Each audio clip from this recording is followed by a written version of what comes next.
بسم اللہ الرحمن الرحیم۔ السلام علیکم۔ امام ابو حنیفہ دیگر علماء کے ساتھ ایک ایسے آدمی کی دعوتی ولیمہ پر تشریف لے گئے جس نے اپنی 2 بیٹیوں کا نکاح 2 بھائیوں سے کر دیا تھا۔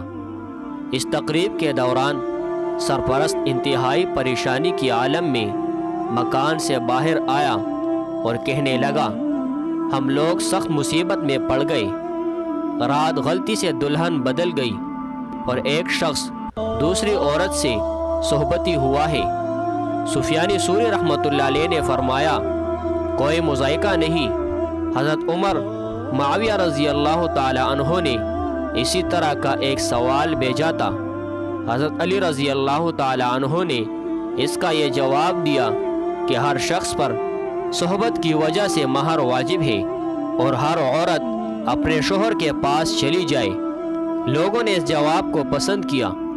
امام ابو حنیفہ رحمۃ اللہ علیہ خاموش تھے۔ مظہر نے امام ابو حنیفہ رحمۃ اللہ علیہ سے کہا، آپ رحمۃ اللہ علیہ کچھ فرمائے۔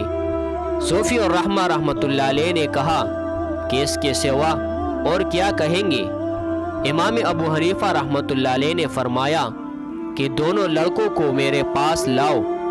دونوں حاضر کیے گئے تو آپ رحمۃ اللہ علیہ نے ہر ایک سے پوچھا کہ رات تم جس عورت کے پاس رہے وہ تم کو پسند ہے؟ دونوں نے ہاں میں جواب دیا۔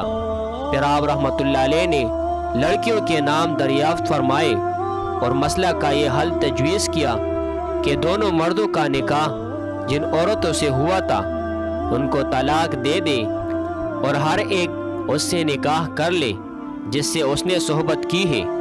لوگوں نے آپ رحمۃ اللہ علیہ کے اس جواب کو بہت عزت سے دیکھا۔ مظہر کھڑے ہوئے اور آپ رحمۃ اللہ علیہ کی پیشانی کو بوسہ دیا اور کہا، کیا تم لوگ ایسے شخص کی محبت پر مجھے سلامت کرتے ہو؟